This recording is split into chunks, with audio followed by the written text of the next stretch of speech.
અંકલેશ્વર તાલુકાના ભડકોતરા ગામ ખાતે ₹26 લાખના ખર્ચે નિર્માણ પામેલ ભવ્ય પ્રવેશદ્વારનું ધારાસભ્ય ઈશ્વરસિંહ પટેલના હસ્તે લોકાર્પણ કરવામાં આવ્યું હતું।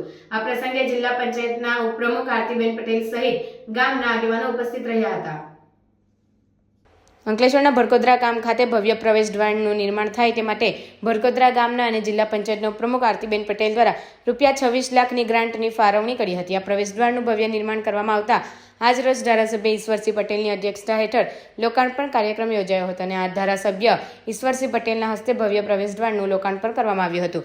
આ લોકાર્પણ પ્રસંગે જિલ્લા પંચાયતના ઉપપ્રમુખ આરતીબેન પટેલ, ગામના સરપંચ સપનાબેન વસાવા, તાલુકા પંચાયતના કારોબારી અધ્યક્ષ મીનાક્ષીબેન પટેલ, તાલુકા પંચાયતના સભ્ય અરવિંદ પટેલ, ગામના આગેવાન વૈકુંઠ પટેલ, તાલુકા ભાજપ પ્રમુખ ચંદ્રેશ પટેલ, નોટિફાઈડ એરિયા ભાજપ પ્રમુખ જય તેરૈયા સહિત ગામના આગેવાનો ઉપસ્થિત રહ્યા હતા। રાજ્યના મુખ્યમંત્રી શ્રી આદરણીય ભૂપેન્દ્રભાઈ પટેલ દ્વારા સમગ્ર ગુજરાતના છેવાડાના ગામડાઓના વિકાસ થાય એ અંતર્ગત આજ રોજ અહીંયા ભડકોદરા ગામે 26 લાખના ખર્ચે જિલ્લા પંચાયતના ઉપપ્રમુખ શ્રીમતી આરતીબેનની ગ્રાન્ટમાંથી અહીંયા ખુલ્લું મૂકવામાં આવ્યું છે।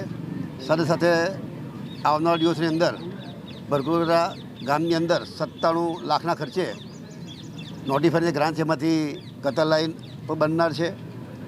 2 કરોડના ખર્ચે વિવિધ સીસી રસ્તા તેમજ બ્લોક વેધર રસ્તાઓની કામગીરી પણ થનાર છે। સાથે સાથે આજ રોજ કાપોદ્રા ખાતે એક સ્લેબ ડ્રેન એટલે કે નારું બનાવવામાં આવ્યું હતું, જે વર્ષો જૂનું જર્જરી હતું ને એમાં નવીનીકરણ કરીને 1 કરોડ 40 લાખના ખર્ચે આ બ્રિજનું પર ત્યારે લોકાર્પણ કરવા જઈ રહ્યા છે।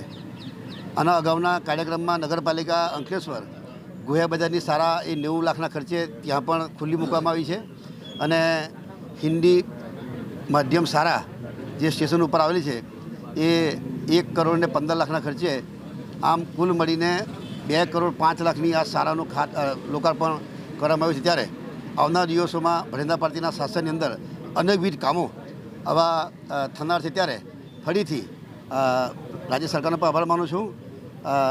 આ વિસ્તારના જિલ્લા પંચાયતના સભ્ય અને જિલ્લા પંચાયતના હાલમાં ઉપપ્રમુખ એવા આરતીબેન દ્વારા આ વિસ્તારમાં અનેક કાર્યો થનાર છે, ત્યારે હું ખૂબ ખૂબ એમને અભિનંદન પાઠવું છું।